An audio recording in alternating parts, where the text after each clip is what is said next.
but my word stands alone, says the Lord. When the world gets tough, filled with broken hearts, but my love won't fail, says the Lord. Sing your love. Seruan doa puasa bersama untuk bangsa Indonesia dalam persiapan memasuki tahun 2023 yang dimulai pada tanggal 1 sampai 21 Desember 2022. Untuk pokok doa yang akan didoakan dapat dilihat pada layar.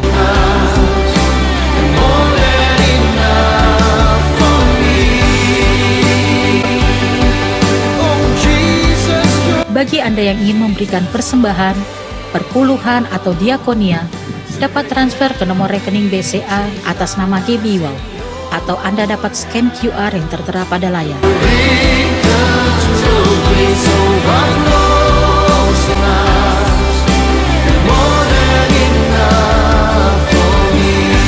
Mari sama-sama kita ucapkan Mazmur 91. Dalam lindungan Allah. Orang yang duduk dalam lindungan yang maha tinggi dan bermalam dalam naungan yang maha kuasa akan berkata kepada Tuhan, tempat perlindunganku dan kubu pertahananku, Allahku yang kupercayai.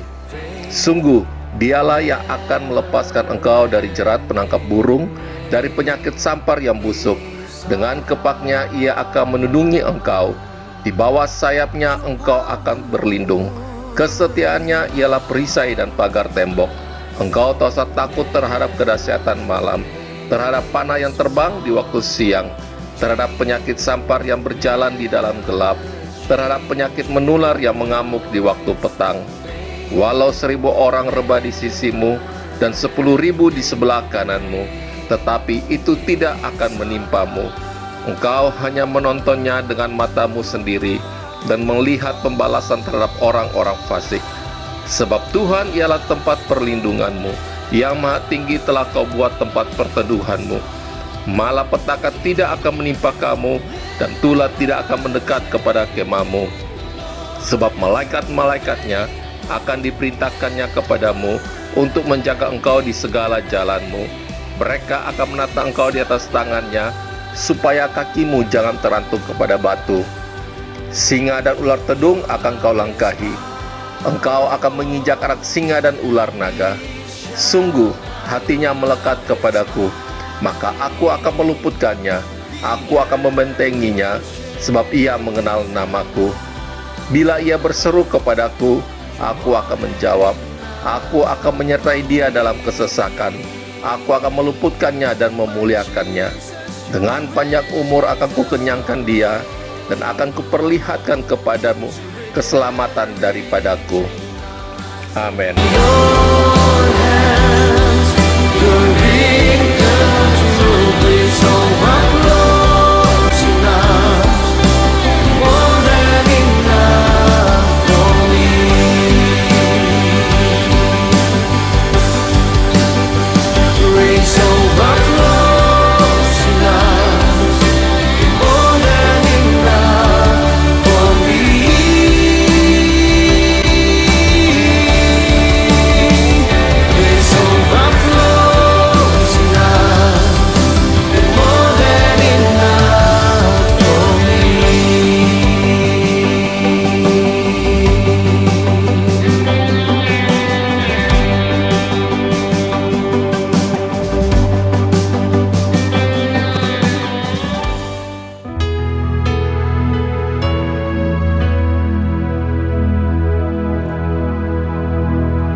us adore Him.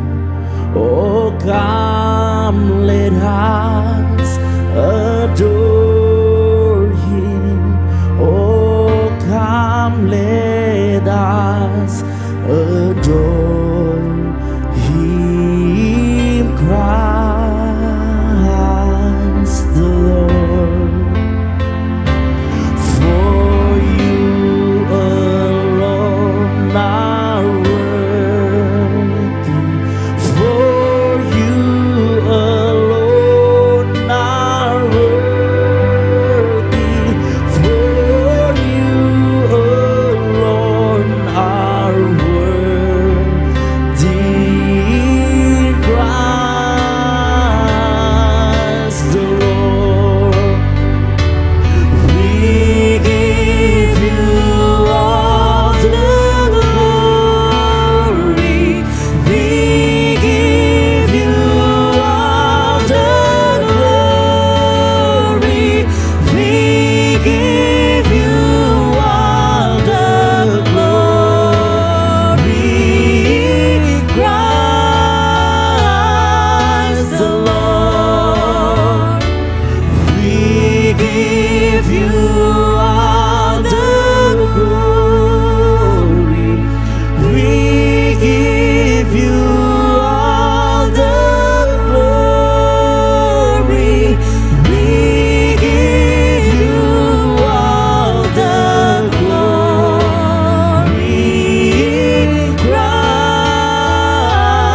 Christ the Lord. We give you all the glory. We give you all the glory. We give you all the glory, Christ the Lord. We give you all the glory,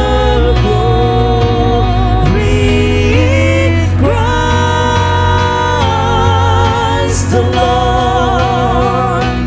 We give you all the glory, Christ the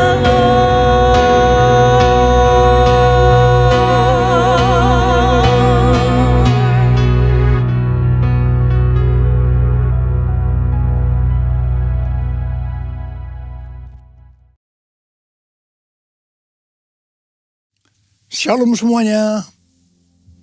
Tema Natal kita tahun 2022 adalah Yesus pembawa pengharapan baru. Ayat emasnya dari Kolose 1 ayat 27 yang berkata, kepada mereka Allah mau memberitahukan betapa kaya dan mulianya rahasia itu di antara bangsa-bangsa lain, yaitu Kristus ada di tengah-tengah kamu. Kristus yang adalah pengharapan akan kemuliaan. Haleluya. Sesuai dengan Lukas 2 ayat 8 sampai dengan 12. Ketika gembala-gembala yang tinggal di padang menjaga kawanan ternak mereka di malam hari, tiba-tiba berdiri seorang malaikat Tuhan dekat mereka. Dan kemuliaan Tuhan bersinar meliputi mereka. Dan mereka sangat ketakutan. Lalu kata malaikat itu kepada mereka, jangan takut, sebab sesungguhnya aku memberitakan kepadamu kesukaan besar untuk seluruh bangsa. Hari ini telah lahir bagimu juru selamat, yaitu Kristus Tuhan di kota Daud. Dan inilah tandanya bagimu, kamu akan menjumpai seorang bayi dibungkus dengan lampin dan terbaring di atas palungan. Kelahiran Yesus Kristus sebagai juru selamat yang berarti lahirnya sang pembawa pengharapan baru bagi dunia akan memberikan kesukaan besar bagi seluruh bangsa. Alkitab berkata, semua orang telah berbuat dosa. Semua orang telah berbuat dosa dan telah kehilangan kemuliaan Allah. Upah dosa ialah maut, mati, tempatnya di neraka. Neraka adalah tempat yang sangat mengerikan. Jangan sampai masuk neraka. Yesus Kristus lahir ke dalam dunia ini sebagai juru selamat yang bisa diartikan pembawa pengharapan baru untuk menyelamatkan manusia dari hukuman kekal selama-lamanya di neraka. Kelahiran Yesus Kristus disambut dengan nyanyian pujian oleh malaikat-malaikat dan sejumlah bala tentara surgawi yang memuji Allah, katanya, kemuliaan bagi Allah di tempat yang maha tinggi dan damai sejahtera di bumi di antara manusia yang berkenan kepadanya.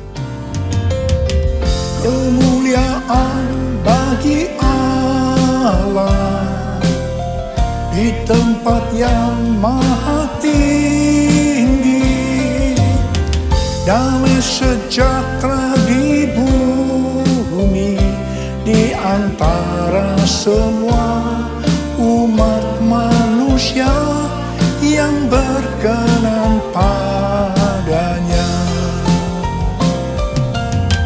Kemuliaan bagi Allah di tempat yang maha tinggi, damai sejahtera di bumi di antara semua umat manusia yang berkenan padanya. Di antara semua umat manusia yang berkenan padanya.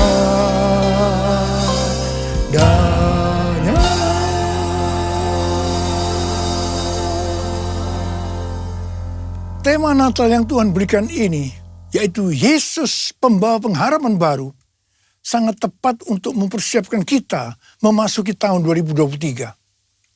Di mana pandemi COVID masih belum berakhir. Perang Rusia-Ukraina yang masih berkelanjutan. Informasi tentang inflasi dan resesi ekonomi tahun 2023 diberitakan di semua platform media sosial. Sesuai dengan apa yang disampaikan oleh Pastor D, seorang hamba Tuhan dari Perth, Australia. Di mana Tuhan pada tahun 2023 akan kembali menggoncangkan bangsa-bangsa di dunia. Kita melihat Twitter, Facebook, disusul dengan Disney, Amazon, mulai mengadakan PHK secara besar-besaran. Rusia dan Inggris dinyatakan resesi. Di tengah situasi yang seperti ini, Tuhan berbicara, Yesus pembawa pengharapan baru ada di tengah-tengah kamu. Dialah pengharapan akan kemuliaan. Dalam Kolose 1 ayat 27 ini, kata pengharapan dalam bahasa aslinya memiliki arti mengharapkan dan yakin sesuatu yang baik akan terjadi. Itu artinya Yesus yang ada di tengah-tengah kita membuat kita memiliki keyakinan dan iman yang teguh dalam menghadapi segala situasi dan kondisi apapun. Haleluya! Sebagai pembawa pengharapan baru, Yesus tidak berada jauh dari kita. Ia Allah yang maha hadir, yang mustahil difahami oleh otak manusia yang hanya segede bakpao. Namun menyatakan dirinya sebagai Immanuel, yang artinya Tuhan beserta kita. Tuhan bersama kita. Pertama-tama melalui kelahirannya sebagai manusia, yang kita peringati sebagai peristiwa Natal. Kemudian melalui Roh Kudus yang diberikannya, tinggal berdiam di dalam hidup kita. Ini semua dapat diartikan bahwa Yesus ada di dalam kita. Itulah sebabnya kita selalu punya pengharapan. Haleluya! Keberadaan Yesus sebagai pembawa pengharapan baru di tengah-tengah kita. Inilah yang dikatakan oleh Rasul Paulus kepada jemaat Kolose sebagai pengharapan akan kemuliaan. Kemuliaan ini menunjukkan pada hari kebangkitan, ketika orang kudus akan menerima tubuh baru mereka yang dimuliakan, atau yang dikenal dengan pemuliaan atau glorification. Kita mengenal ada 3 tahap proses keselamatan. Tahap yang pertama, pembenaran atau justification. Kita dibenarkan bukan karena perbuatan baik kita, tetapi karena kasih karunia Tuhan yang kita responi dengan iman. Pada tahap ini, setelah kita bertobat dan menerima Tuhan Yesus sebagai juru selamat, kita akan mengalami kelahiran baru. Kelahiran baru adalah proses awal perjalanan rohani kita bersama Tuhan Yesus. Tahap yang kedua dari proses keselamatan adalah pengudusan atau sanctification. Dalam proses ini, kita dikuduskan secara terus-menerus melalui Roh Kudus dan firman Allah. Dalam proses ini, kita bisa saja jatuh atau mengalami kegagalan. Tetapi yang penting, kita jangan berhenti. Tetapi harus bangkit dan terus maju. Pertobatan adalah kunci untuk kita bisa terus maju. Goal dari proses pengudusan ini adalah menjadikan kita menjadi serupa dengan gambarnya. Roma 8 ayat 29 berkata, sebab semua orang yang dipilihnya dari semula, mereka juga ditentukannya dari semula untuk menjadi serupa dengan gambaran anaknya. Supaya ia, anaknya itu, menjadi yang sulung di antara banyak saudara. Ini berarti goal kita sebagai orang Kristen adalah menjadi serupa dengan gambarnya. Untuk menjadi serupa dengan gambarnya, sesuai dengan 1 Yohanes 2 ayat 6 yang berkata, barang siapa mengatakan bahwa ia ada di dalam dia, ia wajib hidup sama seperti Kristus telah hidup. Karena kita hidup sama seperti Kristus telah hidup, maka kita akan menjadi serupa dengan gambarnya. Menjadi serupa dengan gambarnya artinya menjadi murid Tuhan Yesus. Tahap ketiga dari proses keselamatan, mereka yang menjadi serupa dengan gambarnya. Pada saat Tuhan Yesus datang di awan-awan untuk menjemput gerejanya, tubuh mereka akan menerima tubuh baru yang dimuliakan atau dikenal dengan pemuliaan atau glorification. Dan setelah itu kita akan diangkat bersama-sama untuk bertemu dengan Yesus Kristus di awan-awan. Dan kita akan masuk surga. Dan selanjutnya akan bersama-sama dengan Tuhan Yesus selama-lamanya. Haleluya! Alkitab Penuntun Hidup Berkelimpahan memberikan catatan. Penjelasan bahwa Kristus yang diam di dalam kita adalah jaminan untuk memperoleh kemuliaan dan hidup kekal. Ini akan terjadi hanya jikalau ia tinggal di dalam kita. Dan kita terus-menerus berhubungan erat dengan dia. Kita hidup intim dengan dia. Betapa besar kasih-Mu Allahku, sehingga Kau berikan Yesus padaku, supaya aku tidak binasa, melainkan beroleh hidup yang kekal. Ku sembah Kau, ku sembah Kau, Engkau yang layak untuk ku sembah. Ku sembah Kau, ku sembah Kau, Engkau yang layak untuk ku sembah.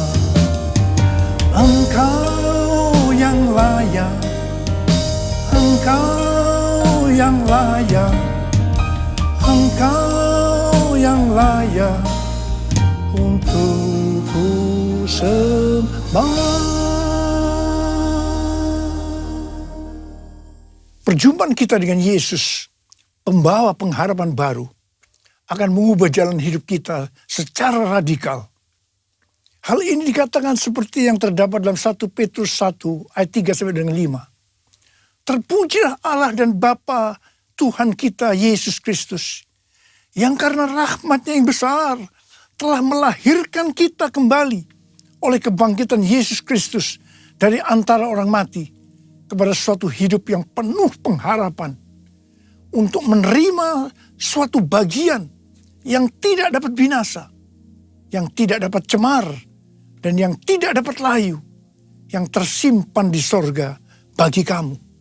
Yaitu kamu yang dipelihara dalam kekuatan Allah karena imanmu, sementara kamu menantikan keselamatan yang telah tersedia dinyatakan pada zaman akhir. Haleluya!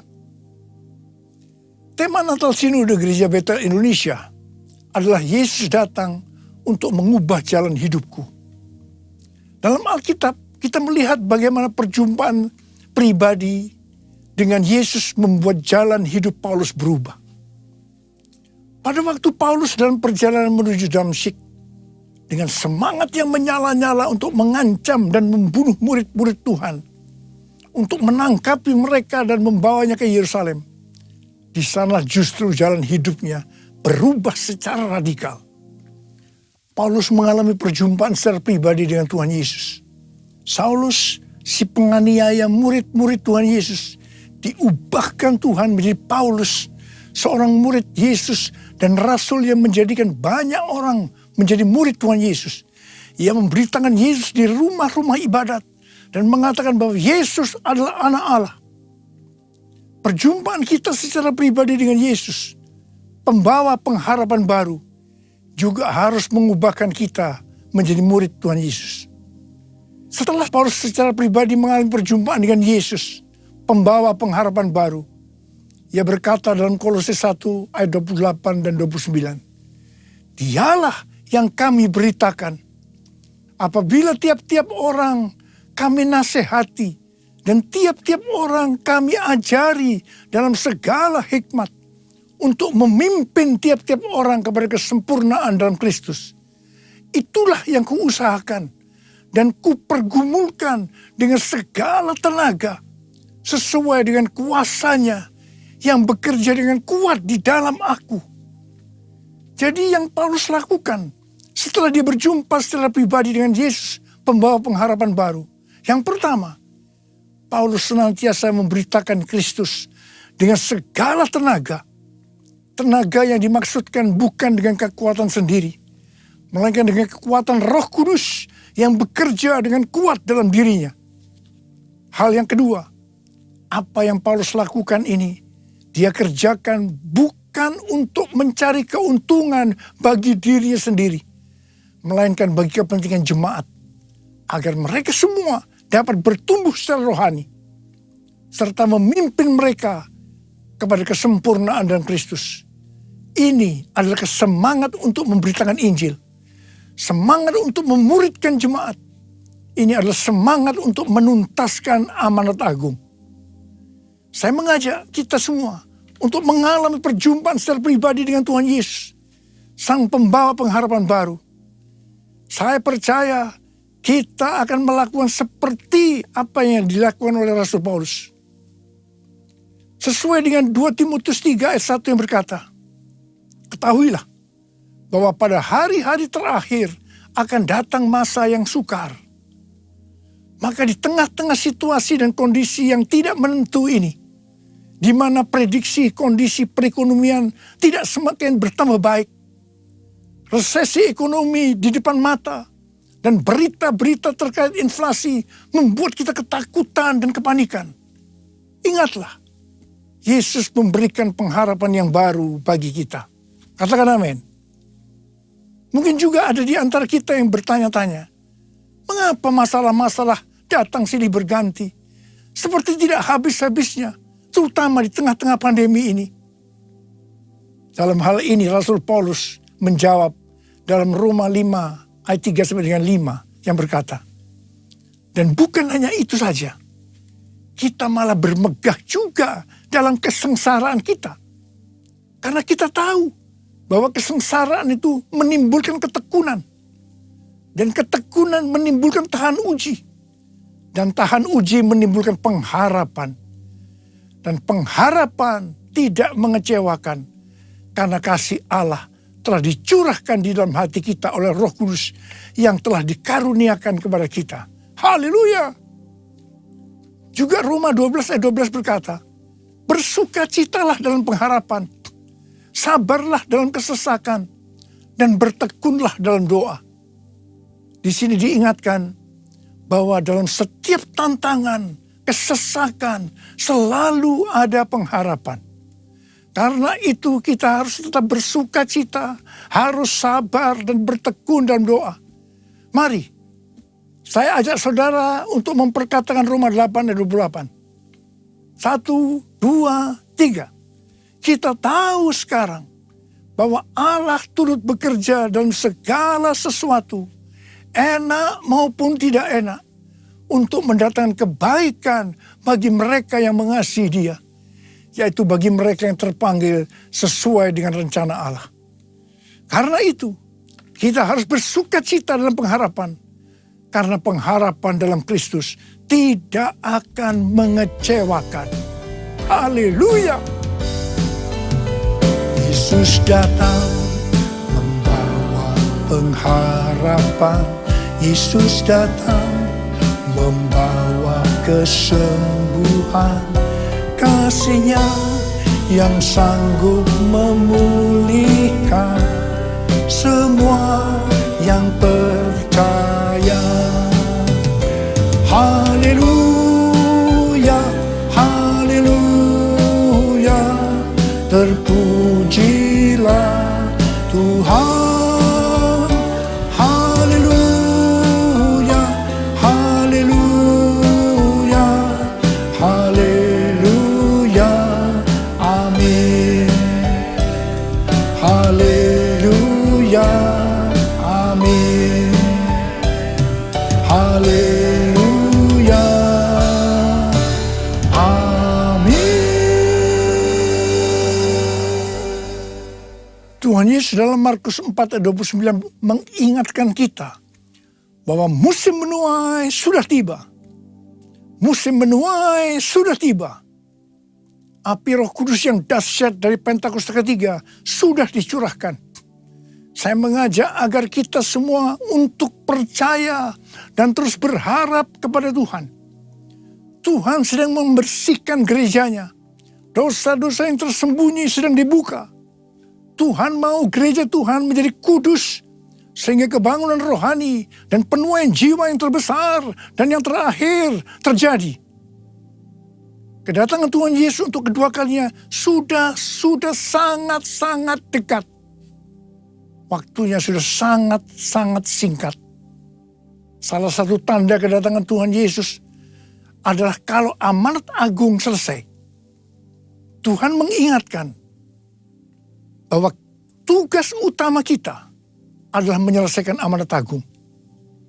Kita harus memuridkan.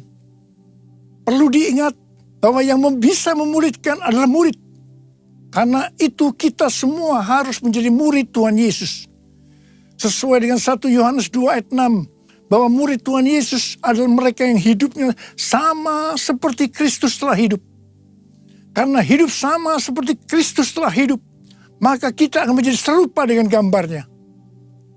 Sekali lagi, saya ingatkan bahwa goal kita sebagai orang Kristen adalah menjadi serupa dengan gambarnya. Menjadi orang yang mempunyai sifat yang serupa dengan Kristus. 1 Korintus 13 ayat 13 berkata, demikianlah tinggal ketiga hal ini, yaitu iman, pengharapan, dan kasih. Dan yang paling besar di antaranya ialah kasih.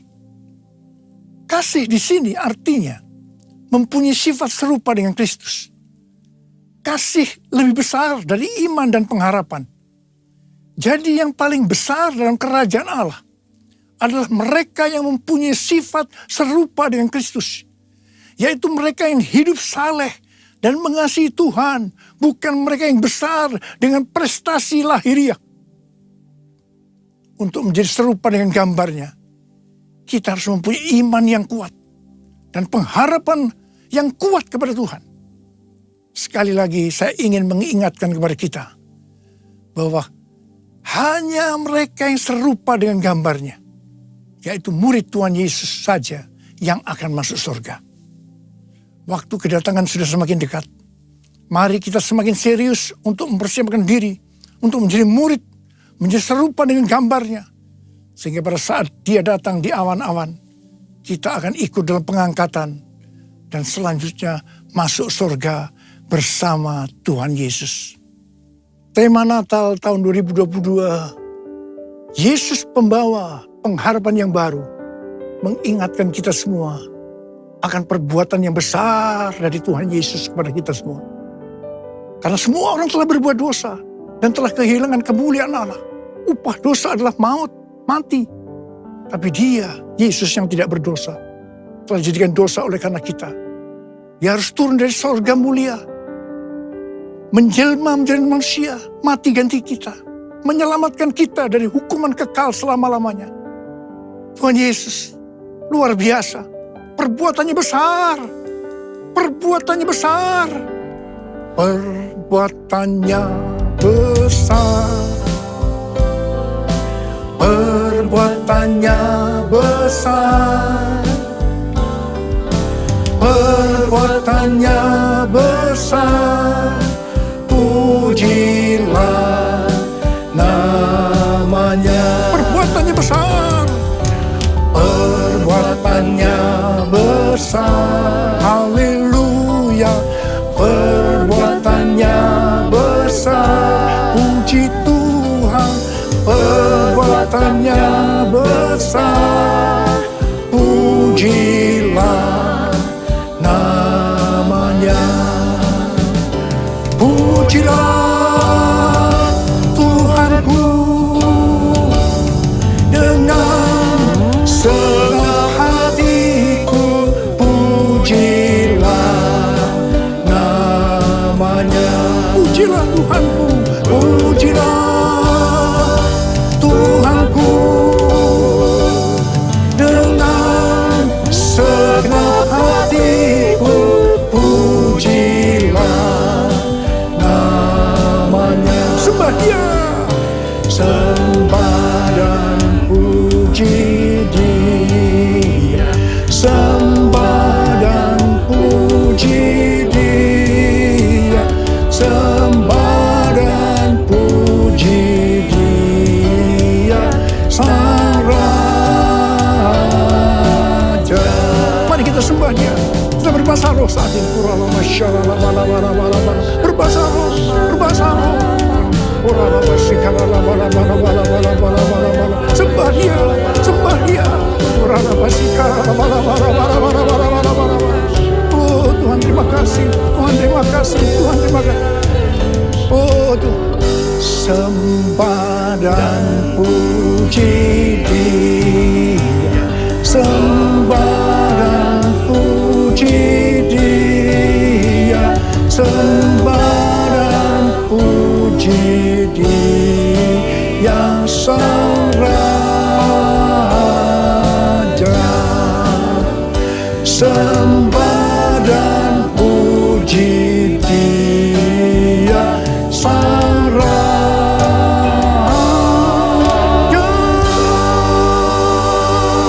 Berikan tepuk tangan buat Tuhan, berikan tepuk tangan buat Tuhan. Papa terima kasih, Papa terima kasih. Berkati semua anak-anak-Mu. Urapi mereka Tuhan. Akan memasuki tahun 2023. Pengurapan Tuhan turun atasmu. Terima, terima. Pengurapan Tuhan. Terima, terima, terima. Sembuh dalam nama Yesus. Sembuh dalam nama Yesus. Dipulihkan dalam nama Yesus. Pulihkan. Terima kasih. Terima kasih. Bapa Engkau baik. Tuhan Yesus baik. Tuhan Yesus Engkau baik. Terima kasih. Terima kasih. Terima kasih. Terima kasih. Terima kasih. Dalam nama Yesus. Amin. Saudara, sekali lagi saya akan mengucapkan kepada saudara semua selamat hari Natal 2022. Tuhan Yesus memberkati kita semua berlimpah, limpah, limpah. Amin. Mari angkat tangan saudara, terima berkat Tuhan. Kasih karunia berlimpah-limpah daripada Allah Bapa dalam anak yang tunggal Yesus Kristus. Persekutuan yang manis dengan Roh Kudus menyertai saudara sekalian mulai hari ini. Sampai Tuhan Yesus datang menjemput kita di awan-awan dan bahkan sampai selama-lamanya. Yang percaya bersama-sama katakan, amin.